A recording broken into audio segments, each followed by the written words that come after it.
There's a man named Elias. He's not a loser, he's just tired. Every day he wakes up at 7 a.m. to the sound of his phone. He scrolls.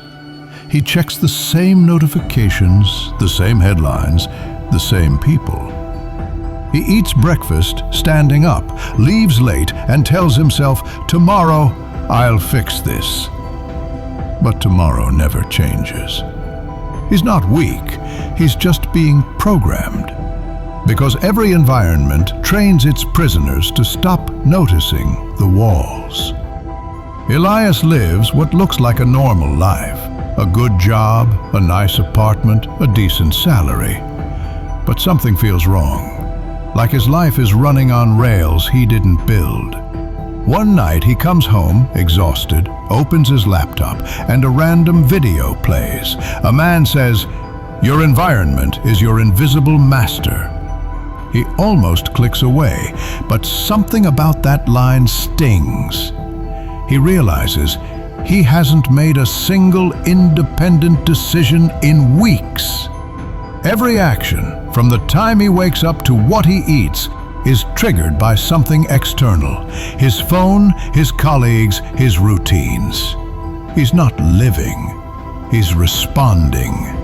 He doesn't know it yet, but this realization will destroy everything he thought was normal.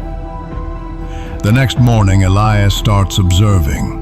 He notices how his neighbor complains every morning in the elevator, and how by the office he's already in a bad mood without knowing why. He notices how every conversation at work begins with, "Did you hear?" The news, the gossip, the fear.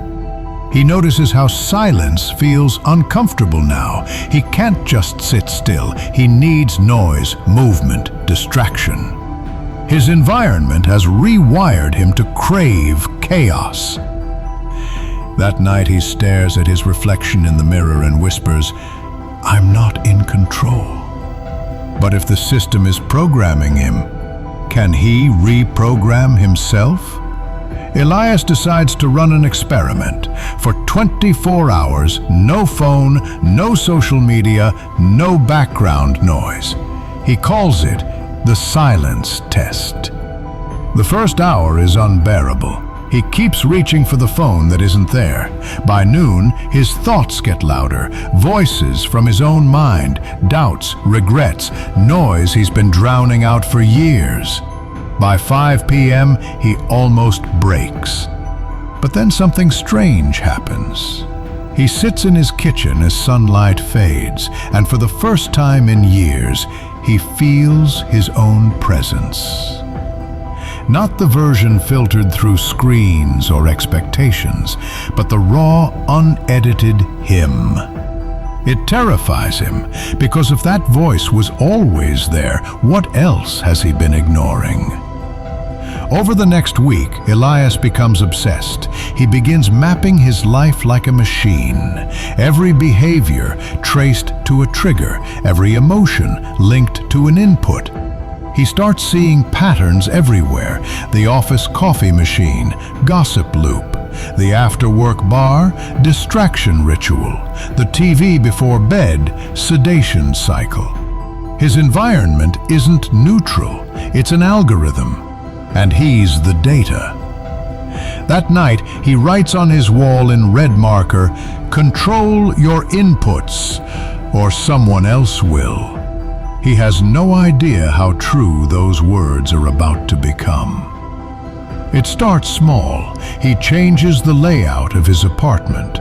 No screens in the bedroom, a notebook where the phone used to charge. He starts waking up in silence without an alarm. But the more he changes, the stranger the world becomes.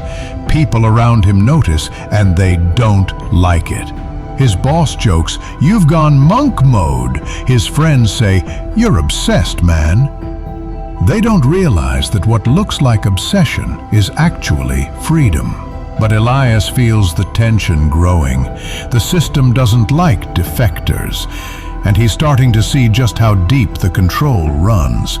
Because when you start changing your environment fights back.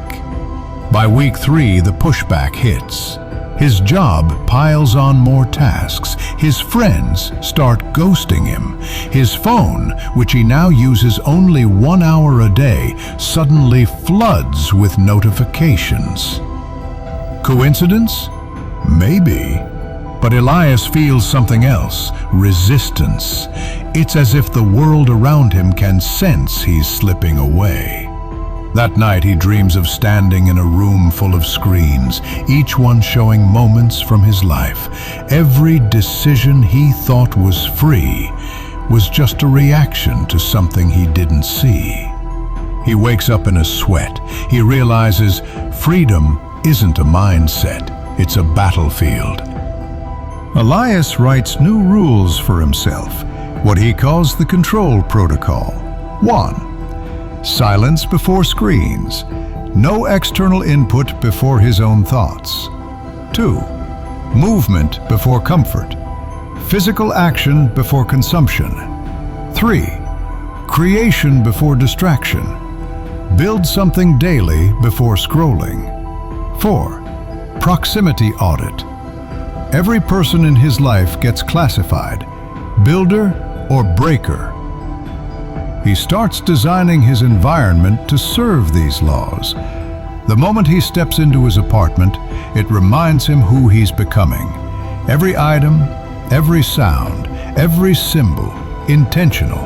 He's no longer living inside the system, he's building one. And for the first time, his discipline doesn't feel forced, it feels inevitable. One evening, his friend Marcus visits, the one who used to call him obsessed. Marcus looks around uneasy. "Man, you've changed," he says. Elias smiles. "No, I've remembered." Marcus laughs nervously. "You're taking this too far." Elias replies, "You think I'm intense because I escaped the program you still live in." The words hang in the air. Marcus looks away. Elias doesn't argue. He just says quietly, "Normal people call freedom obsession." If you've listened this far, you already feel it. That small voice whispering, "You're not weak." That's your real programming trying to wake up. Remember, you don't need to escape the world. You need to rebuild it around you. Control your environment, control your destiny.